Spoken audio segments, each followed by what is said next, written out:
I think I'm pretty secure in my spirituality. Because I feel good most of the time. Yes. And that's my evidence. I'm going to just get to the point. Negative thought. It's really, really hard to deal with sometimes because, things happen. Well, when it's hard, don't try, because you just make it worse. Just think in terms of momentum. And when you focus on something, you're adding momentum to it. And the more momentum you add, then the bigger it gets and the more difficult it is. If you just keep remembering that you being in the receptive mode is the goal, because all the other work's done. Step 1 is done, step 2 is done, step 3 is to get into the receptive mode. So once you accept that receptive mode is the goal and you're in the middle of a negative thought, well, it's unlikely, if the momentum is strong, like you are describing here, it's unlikely that you're going to get to the receptive mode easily. So why not let it go until it just sort of subsides, and then you can pick it up when it's easier? Well, I'll give you an example. I was driving to see my brother. So before you go further, we'd like to understand a little bit about the momentum with your brother. How do you get along with your brother? Oh, great. Yeah, so getting ready to be ready, going to see your brother. Right. Good momentum there. Good and momentum. But I was just consciously wanting to be aware of, I call it the little guy on my shoulder putting negative thoughts or showing me past negatives. That little guy got really manifested, didn't he? You turned that little thought form into something even bigger, didn't you? Has he got a pitchfork?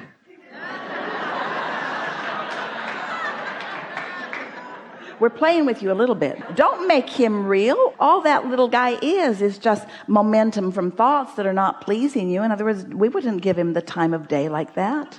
So what you might want to say now, because you're all tuned in, tapped in, turned on, is I wanted to be aware of my thoughts that day. I wanted to have positive momentum going into the rendezvous with my brother. And feel the difference. Doesn't that promote a different momentum than I want to keep this little guy, this whispering things that aren't helpful to me, out of the way? Did he light up for all of you?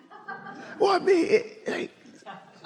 sometimes it's out of my. It's out of your control. It seems out of my control. Well, it really kind of is in that moment, because you're at the bottom of the hill. The momentum's too great. Just get out of the way, because there's not anything that you're going to really do to fix it right then, that red hot minute. But what we want to hear from you maybe is what was going on before that thought was so big that it was out of your control. In other words, it didn't just all of a sudden, you weren't just bipping along, living happily ever after, and all of a sudden, boom, there he is. That's the way they show it in the movies, but that's not the way it is. That's not the way law of attraction produces it in your picture. All right. Well, I guess over, I'll just sum it up. In the last probably few years, I've experienced some traumatic things that happened in my life. And I feel like because I was on that spiritual journey, I was able to deal with it a lot better than probably say most.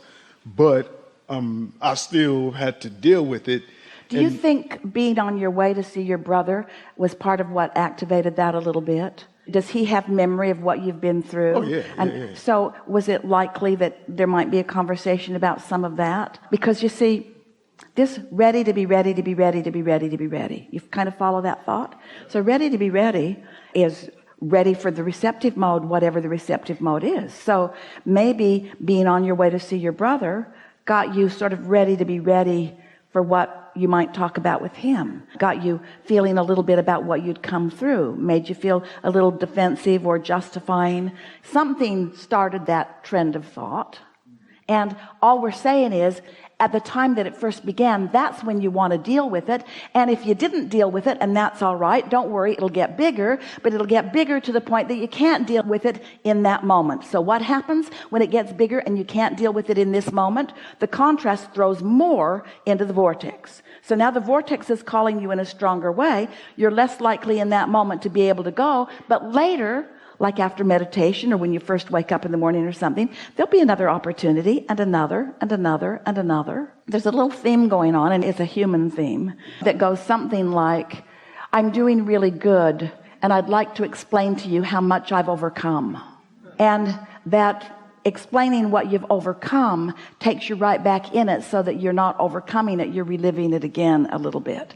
And that comes from feeling a need to explain to somebody else why you're where you are, which usually happens when you're on your way to see your brother or anybody that knows you. Because most of you, we love you so much, but we have to give this to you.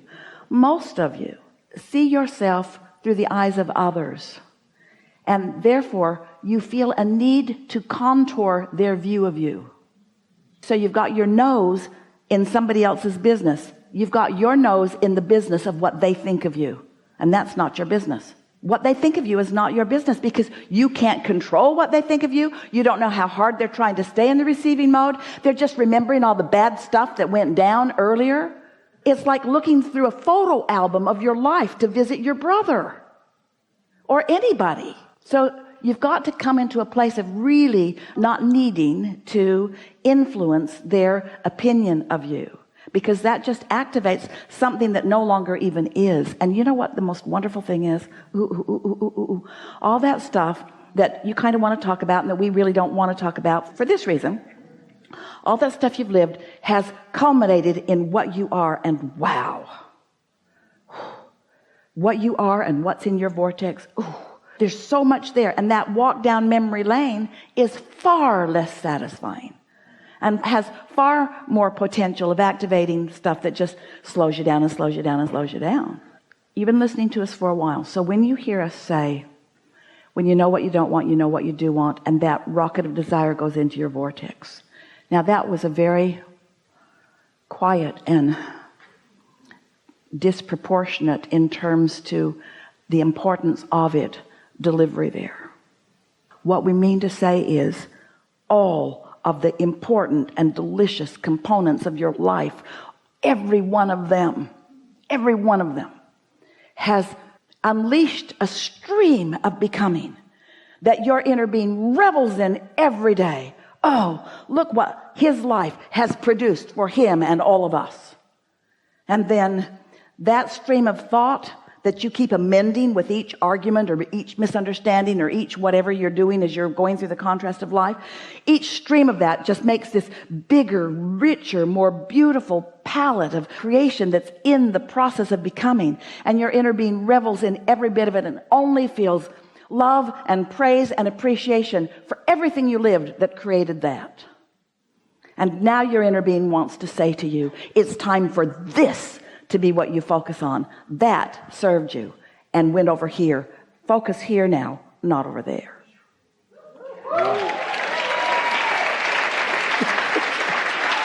So now there are a couple of reasons that we think that's a good idea. Here's the biggest one. That's the only place your inner being's looking, and when you look where your inner being doesn't look, you don't feel good. That could be reason enough.